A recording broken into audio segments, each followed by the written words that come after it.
Hello, hello, hello, Wings of Wisdom listening audience and Virginia's virtual viewers.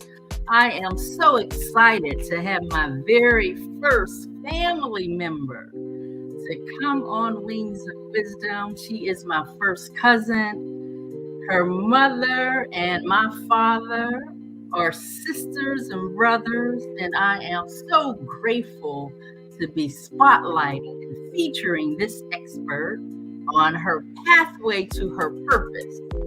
She's known since she was 5 years old that she wanted to embrace the medical field.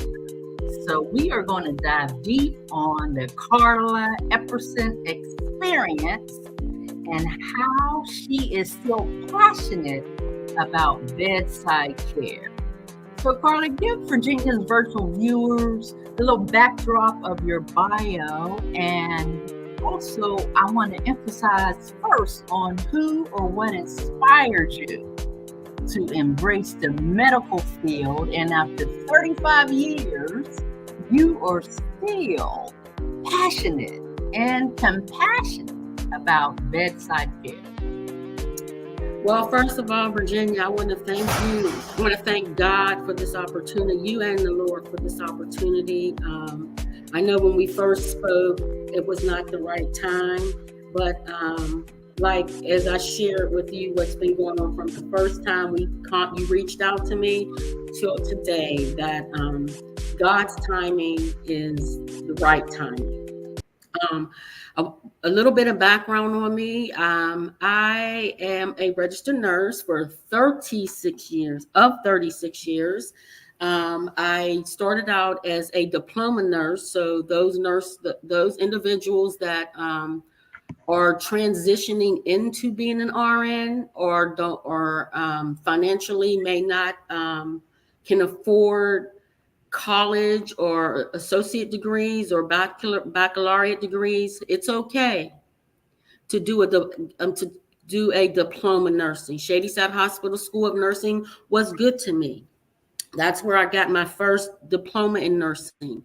I started out, first of all, as a tray girl.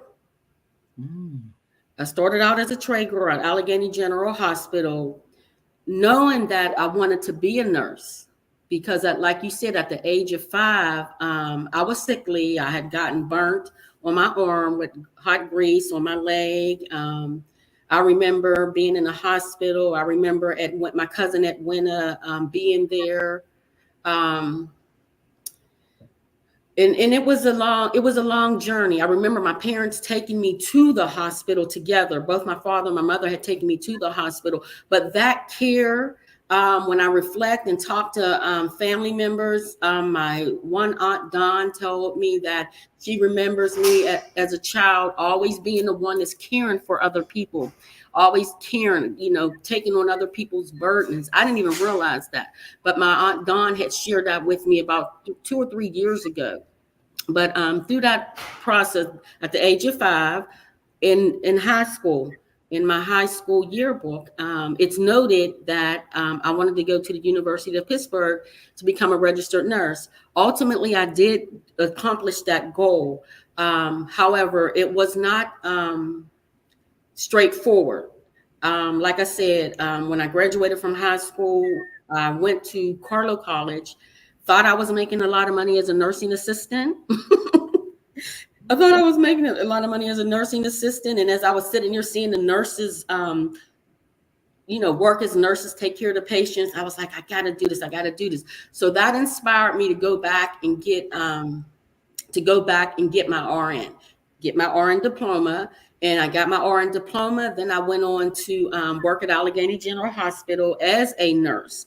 And Betty, I can't remember Betty's name, but she was an RN, and she was a home care nurse, home care case manager, home care nurse. And she told me, I told her what my aspirations were. I told her that I wanted to get into I wanted to get into leadership. She said, go back and get your BSN. And those words from Miss Betty encouraged me to do that. I went on and got my BSc. And along the way, I can tell you, when you are pursuing God's purpose, He's going to put people in your path.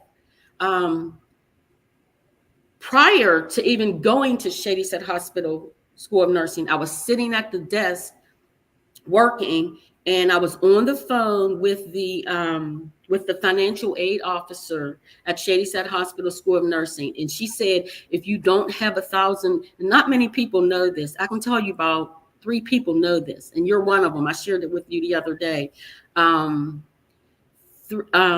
I was sitting at the desk and I was on the phone with the financial aid officer at Shady Side Hospital School of Nursing. And she said, if you don't have $1,000, you can't start in August.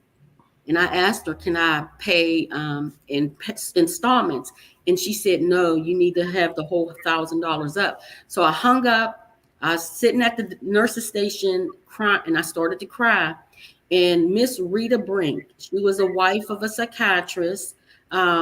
She was a part-time nurse, an older nurse who had been a nurse for over 30 years as well at that time. And I think about her all the time because she helped me. She took me in the back room. She took me in the locker room, and she said, Carla, what's wrong? And I told her, I said, I want to go to nursing school, but they told me I needed $1,000. And if I didn't have $1,000 in August, then I wouldn't be able to start. And she said, well, you know what, Carla, you're a good young lady. And you remind me of my 2 daughters, and my daughters live in New York. And you remind me of my 2 daughters. I tell you what, if you come up with 500, I'll give you 500. And here I am now, went from a BSN to an MSN. I went in 2004, me and my children relocated to North Carolina because I couldn't get a management job in an acute care facility with a BSN. So I went online and I applied to this job. I met the minimum requirements.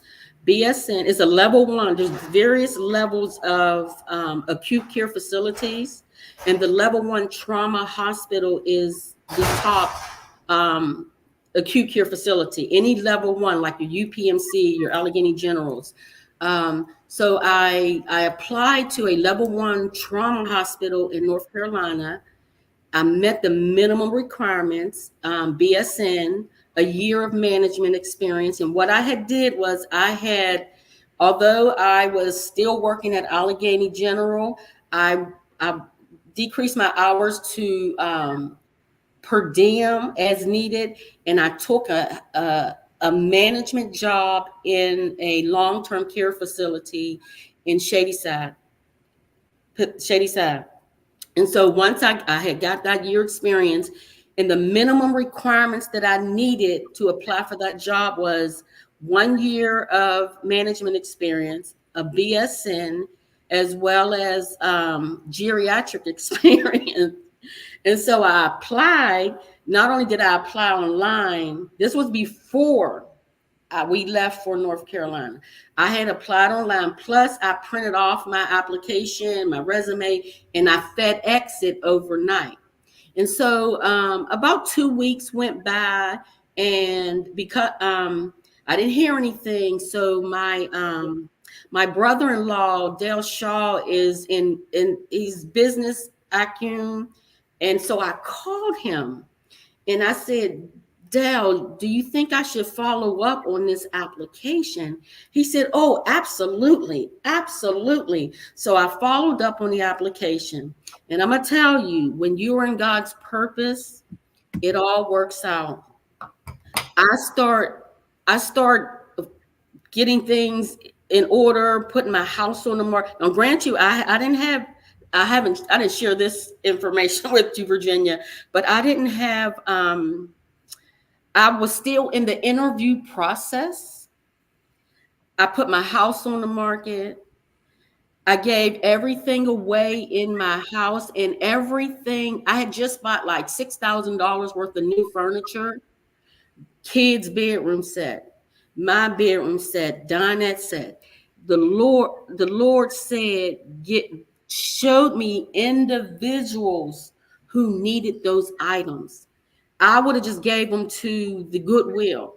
But the Lord said, give them to this person, give it to that person. And every single individual that I gave the furniture to needed it. And I Wow. share this story about my bedroom set because I met a nurse at one of the nursing homes that I was working at. And when I told her that the Lord was leading me to North Carolina, she told me, "Oh, my daughter just went to Charlotte." She hooked me and her daughter up. Me and her daughter start talking on the phone. And I said, and a very spiritual, very God-fearing woman, young lady. We were talking one day, and I said, this was the last bit of furniture that I needed to get rid of was my bedroom set. And it was huge.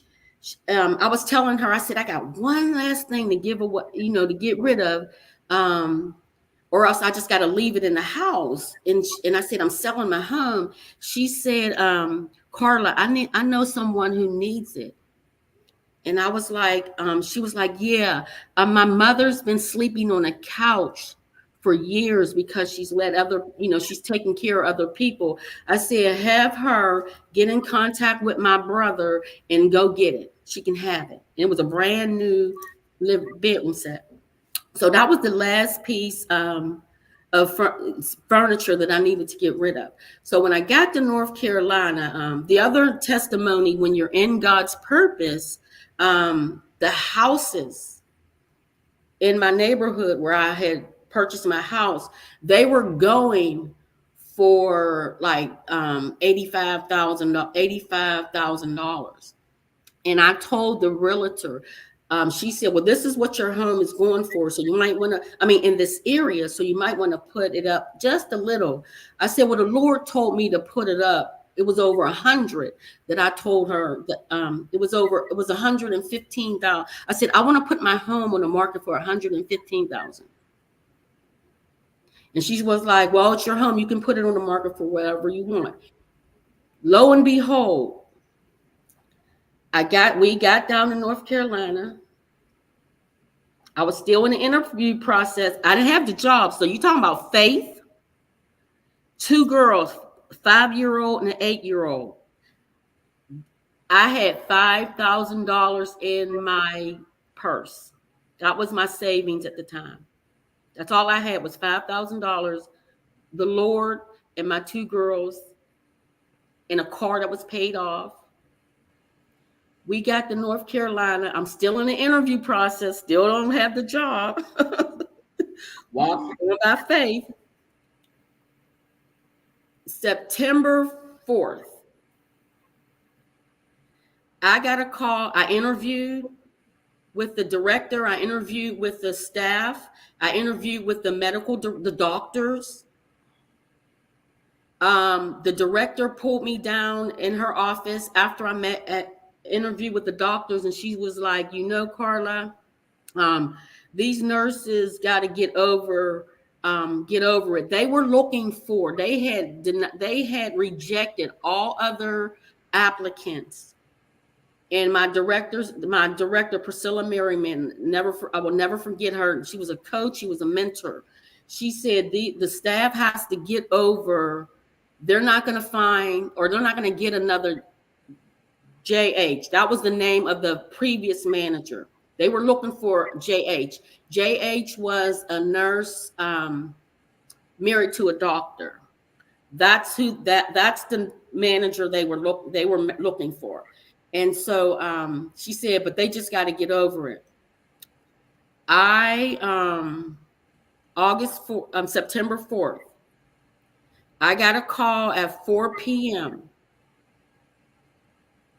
by Karen, the recruiter, and offered me the job at the salaried. I was aspiring to get at back home, working as a nurse in Pennsylvania.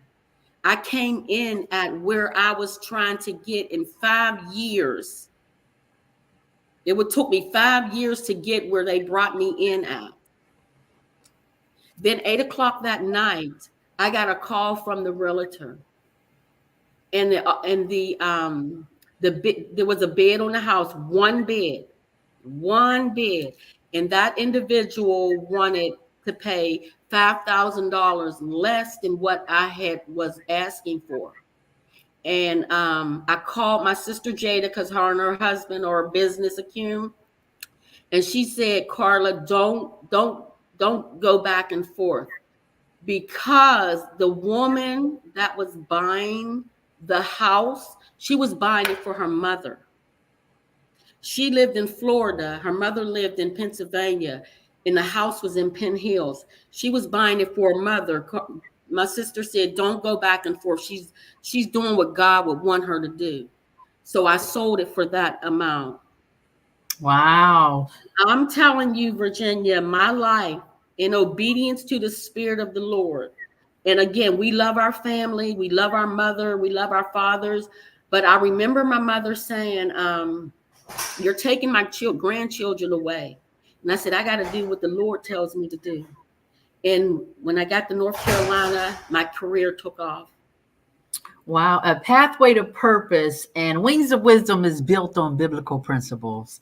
And in Proverbs 19:21, I know that's your foundational scripture. Many are the plans on of a man, but God's. You got a little background noise back there, but the Lord's purpose always prevails. So I'm grateful that you followed the purpose of the Lord. But can you share some key qualities or skills that are essential for those individuals aspiring to be nurses or in the medical field? What are those skills or qualities that will give them success? First, you got to be grounded, or have a relationship with God, or a sense. You got to know, you got to listen to the Spirit, the Holy Spirit. You got to you have to be called. Okay, many are called, few are chosen, but those that are truly called, and I shared this with you at one of our conversations. If I didn't get paid doing what I do as a nurse, I'd still do it. Mhm. If I can survive without being paid, or live a lifestyle that I desire and not be paid, I would do it. I'd go in there every day and take care of those patients. Wow. Well, what challenges have you faced during your career span? Because you went from bedside care to the top of the tier, director of Right. nursing, and basically back to bedside care. So, what challenges have you faced, and how did you overcome them? Let me just share this. I would say that overall, in my 36 years, overall, I feel that I've been blessed in my career as an African American nurse. But one of the challenges, my first experience with racism occurred when I was caring for a man at Allegheny General Hospital, and I had shared with him that I always introduced myself, always wore my badge, and went in, took care of him. And then around lunchtime, his wife came in, and he said, "Honey, very happy that I would took care." He was very pleased with my nursing care, because I've always taken care of patients, no matter what race, culture, whatever, as if they were my loved ones. You got to look beyond what's in front of you and let God use you in what your purpose is. But his wife said, "Oh," she got up off the bed, came up to me, grabbed my name tag, and read it out loud. Carla Epperson, registered nurse. She read it twice. She couldn't believe that I was a registered nurse. And her response was, then she went on to say, "Oh, you must come from a good family." And then I was thinking, okay, that was my first experience with racism. And then, I shared my sisters and brothers' accomplishments. They were all, Carl graduated from college, Jada graduated from college, Shirley was in the top police officer in the city of Pittsburgh. So that was my first experience, but I didn't let it stop me. I do want to share with aspiring nurses or aspiring healthcare professionals, like maybe CNAs that want to be a nurse or LPNs that want to be an RN. I want to share and encourage them. Nursing school does not prepare you on how to deal with racism. So you're going to have to find a mentor or a coach or read some books, which one day I'm definitely going to aspire to do, in how to deal with that. Because you don't want to be labeled. I refuse to allow anyone to label me as the angry Black nurse. I will not allow that. I will not do that to myself, my profession, or my race. I share this quote: don't respond, don't engage, and don't be provoked. It's okay to walk away.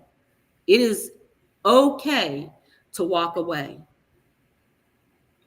Don't respond, don't engage, and don't allow anyone to provoke you. And that is colleagues, physicians, patients, ancillary personnel in the hospital. Don't respond, don't engage, and don't be provoked. Yes, and I love your motto when you said, go where you are celebrated, not where you are tolerated. So that is the key too. And with mentorship, I had a mentor that mentored me, and she was been in the medical field for over 40 years, and she's a life coach. And her name is Miss Jacelyn Blankenship, and she helped lay the foundation for traveling nurses. So can you share the benefits and also the challenges of becoming a traveling nurse, because I know you've embraced that as well. Yeah. One other challenge, when you say some of the challenges as it relates to my career, you encounter family challenges as well. So those challenges is where you need to get on your knees and pray. I had to get on my knees and pray. My daughter, briefly, during my transitioned from North Carolina, I moved on to California.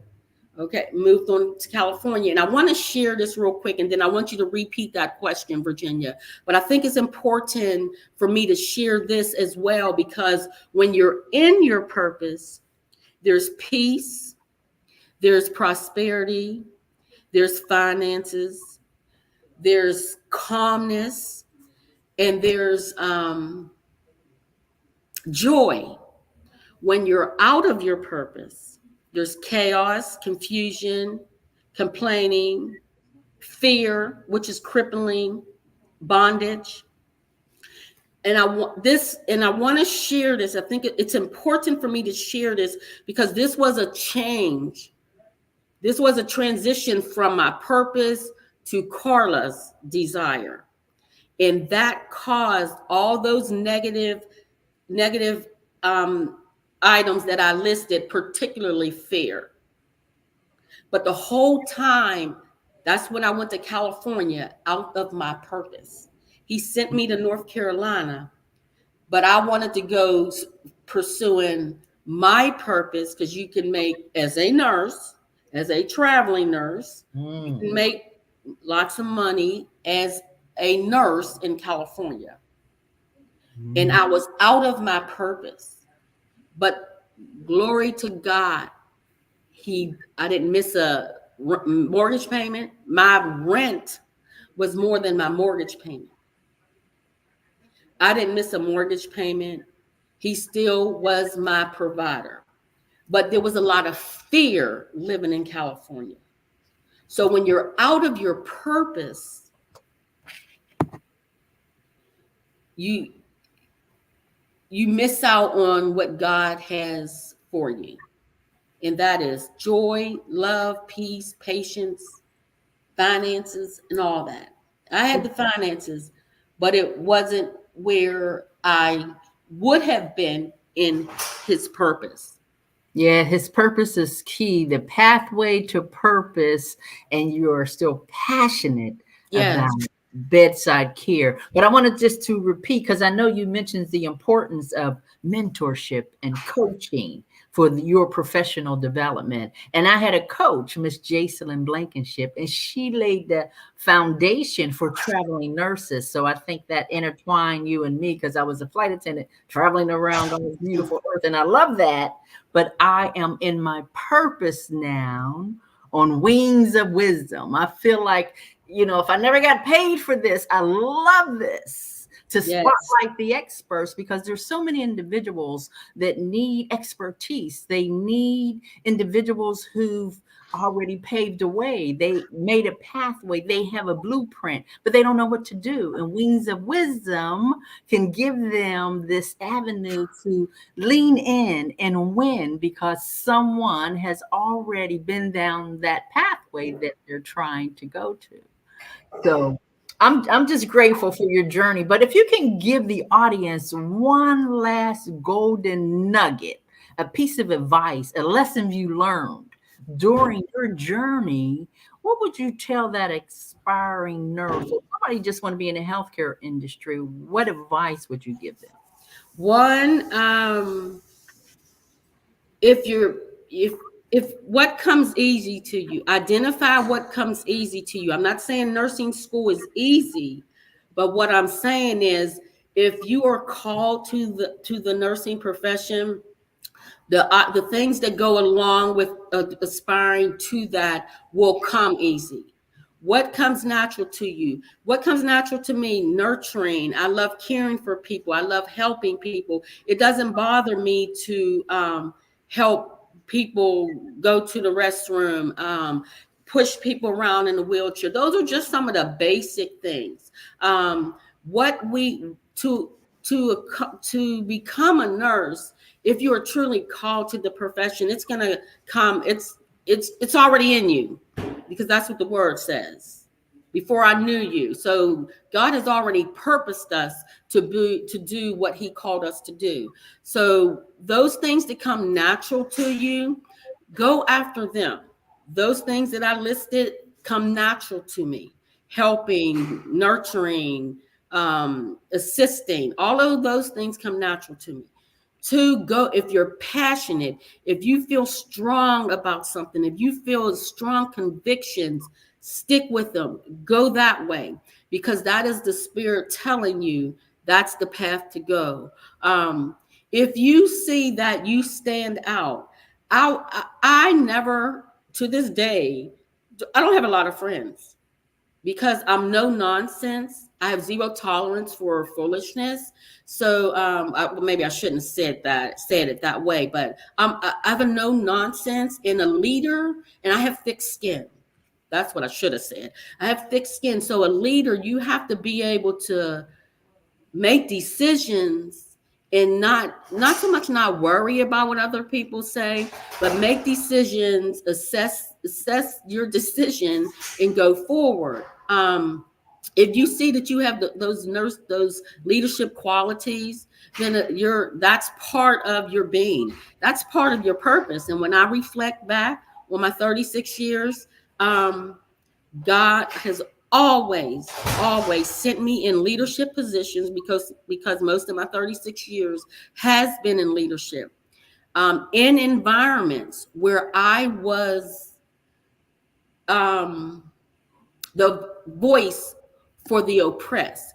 It might have been an oppressed patient population. For example, in one organization, I noticed when you go, the particular patient population wasn't being treated like the other patient population. Another organization I went to, the nurses were afraid of the manager, was afraid of our boss. And God led me to speak up and speak out. And the way I did that was I would use the HR process, the human resources, the filing complaints, not, and that happened in California. And that's where some of the fear develop. I'm like, well, why do I have to speak up? Why don't people speak up for themselves, Lord? He said, because I'm sending you, because you will speak up. And the whole time I was there, I was fearful, but I never lost my job.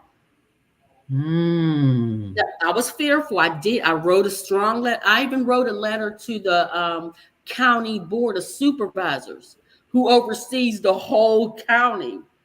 So I went all the way up there speaking on behalf of the nurses, and he never left me.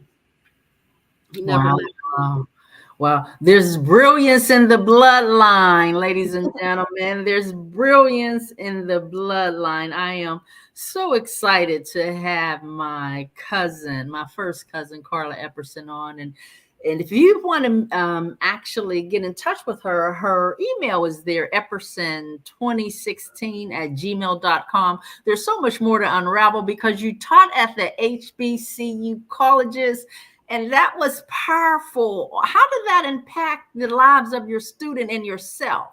Quickly, as a nurse instructor, I had a mentor, and God had angels over me. I went there with an MBA, my master's in business administration. But when I was invited to apply, I applied, got hired, and was told I can teach. But when I got there, I was told I needed a master's in nursing to teach or take the students to clinical. So Dr. Harris, the dean at the time, the chair at the time, encouraged me to go back and get my MSN. I did it in 18 months, a year and a half. And I was able to teach in the classroom as an associate professor and take students to the clinical site. Now, the HBCU experience, historically Black colleges and university, that was the most fulfilling nursing job that I had. Not only did I deposit into, and I'll share this, some of those nurses are doctorate of nursing. So many of them have their master's degrees, and when I see them on Facebook, some of them are traveler nurses, some of them are traveling the world. Have a young lady, Kira Moore, she's right now, the last I seen her on Facebook, she's in Japan. But just to see the young men and women that I deposited in be successful in the profession of nursing is just a true blessing. Yes, that's powerful. Go ahead. I went back to North Carolina to check on my home, and I was going into Lowe's, and a young man and a little child, it was a young little girl, and it was a young man, said, Ms. Epperson. And I was like, yes. And he was like, you remember me? And I said, I apologize. I don't remember you. He was like, you were my professor at North Carolina Central. And I was like, okay. I was like, I'm sorry, but I said, I'm sorry I don't remember you. But he was like, you gave me, he's like, I'll never forget you, Ms. Epperson. He said, you gave me a book to practice my NCLEX. And he said, when you would stand in front of the classroom and teach, it was like you were preaching, Ms. Epperson. Wow. The young man told me that. He said, and he said, in that book you gave me, he said, I still have it. I lend it out to other aspiring nurses. He said, but I asked them for it back because you gave it to me, Ms. Epperson. And when I'll never forget that experience in Lowe's in Cary, North Carolina. That's amazing. Yeah, I know that you is going to embrace the online space as well. So you have an LLC. So just speak a little bit about your scrubs and all of your accessories, and that's something. Well, my two daughters are married and on with their lives. So I decided maybe I'll develop a hobby. And so I was driving at 885 in San Jose, California, going to Fremont, California, going home, and something and it's on my heart. It was like, well, why don't you sell scrubs, nursing medical scrubs? And I was like, well, yeah, I've been in nursing scrubs for, at the time, it was maybe like 31 years. So, well, maybe I'll sell nursing scrubs. But when it started out as a hobby, it takes more than a hobby selling scrubs online, medical scrubs online. However, it takes more. It takes more than it being a hobby. So my passion again is the bedside nursing, and I have not given up that time to invest in the scrub business like I should, but I'm getting back on track. And it's called Zen Health Scrubs. Yes, I have it scrolling here. Zen, Z-E-N, Z like zebra, E-N, healthscrubs.com. So, Carla, once again, I can say there's brilliance in the blood, and there's nothing like the blood of Jesus who died for us on Calvary's cross so that we may journey through our pathway on our purpose to everlasting life. And he says, it is your time to leave this beautiful earth.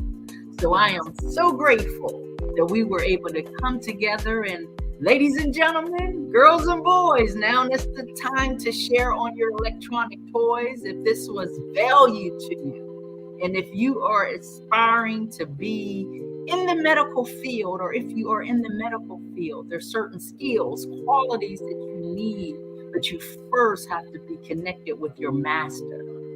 And he definitely will lead, guide, direct. Yes. Proverbs 3:5. Trust in the Lord with all of your heart. Lean not unto your own understanding. And in all thy ways acknowledge him, and he shall direct your path. Absolutely. I'm so grateful. And I want you to share the broadcast, ladies and gentlemen. We're grateful that you were able to lean in and win. Have a wonderful, wonderful, wonderful Wednesday.